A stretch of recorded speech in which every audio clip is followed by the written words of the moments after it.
Welcome to the Explainer. Today we're doing something a little different. We're going to grab our hard hats and actually build something, a blueprint for your business's entire AI strategy. So let's get right to it. Okay, let's think about this. Your marketing team's got an AI content assistant, right? And sales, they have that cool forecasting tool. Oh, and support? They've got a chatbot. Sounds pretty good, doesn't it? Well, maybe not so much. See, what happens in a lot of businesses is they adopt these tools one by one. And without a real plan, you just end up with this collection of systems that don't talk to each other. It's like they're all fighting for data, for resources, for your attention. And that right there, that's what we call an accidental infrastructure.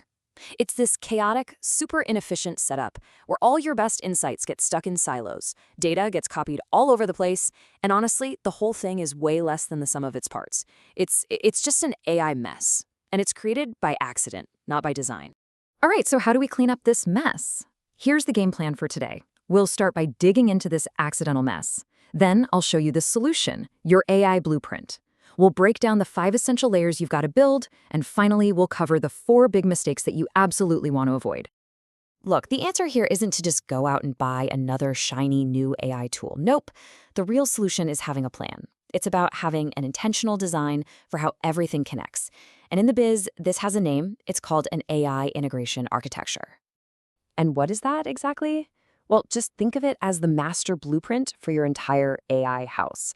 I mean, you wouldn't build a house without one, right?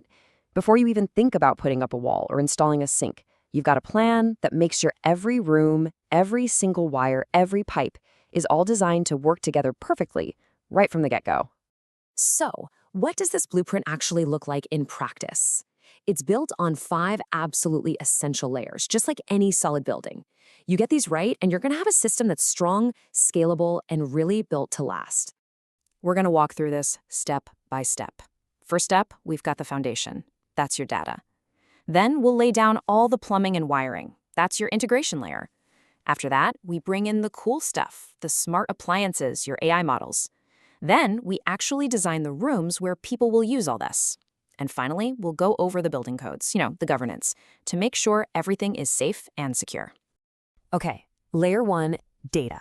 This is everything, seriously. Every single AI model you use absolutely depends on data. It is your foundation. And think about it. If that foundation is messy, if it's inconsistent, if it's got cracks, like having customer data in 3 different spreadsheets, then anything you try to build on top of it it's going to be wobbly and unstable. And this brings you to your first really big architectural decision. If you're just starting out, you might go with a decentralized approach, just connecting tools directly. It's simple, it's fast. But, and this is a big but, as you grow and start adding more AI projects, you're going to want to think about building an integrated data lake. It's basically a single source of truth for everything. Yeah, it can be more expensive and complex up front, but it's what allows you to scale properly. All right, on to the next layer. This is the plumbing and the wiring of your AI house. This is what lets all that clean data flow really smoothly between all your different systems. And the great news is, for most businesses, you don't need a huge team of engineers to do this. Honestly, no-code platforms like Zapier can handle the job beautifully. Okay, now for the really fun part, the smart appliances. We're talking about the actual AI and machine learning models that are doing all the heavy lifting. Now, here's a crucial piece of advice for most businesses. Resist the temptation to build your own custom models right out of the gate. Seriously, just start with proven, off-the-shelf solutions like ChatGPT or other tools made for your industry. It's so much faster, it's cheaper, and it's way, way less risky.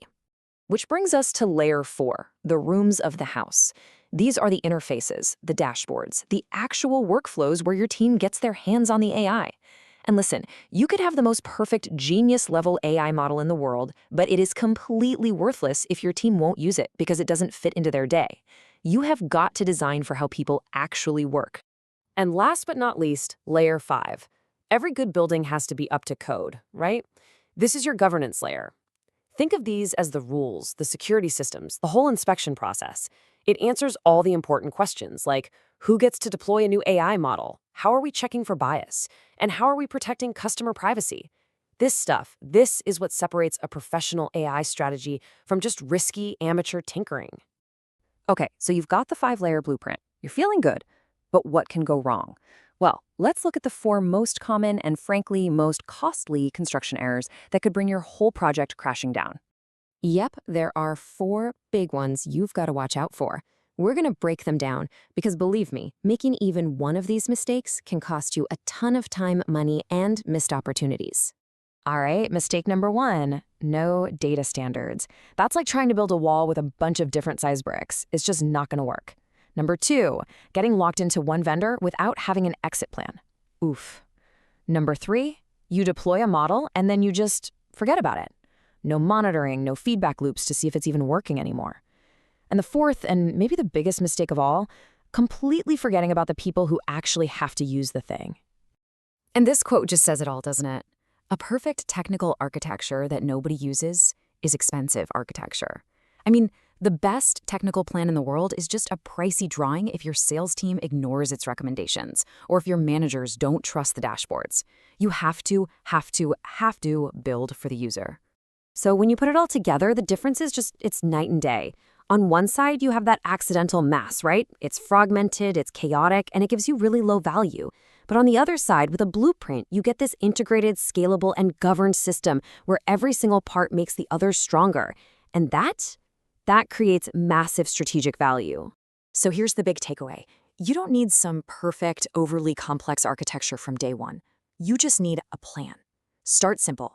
Get your data standards in place and focus on building an AI infrastructure that makes every new project easier, not harder. You've got the blueprint now, so the only question left is, what are you going to build first?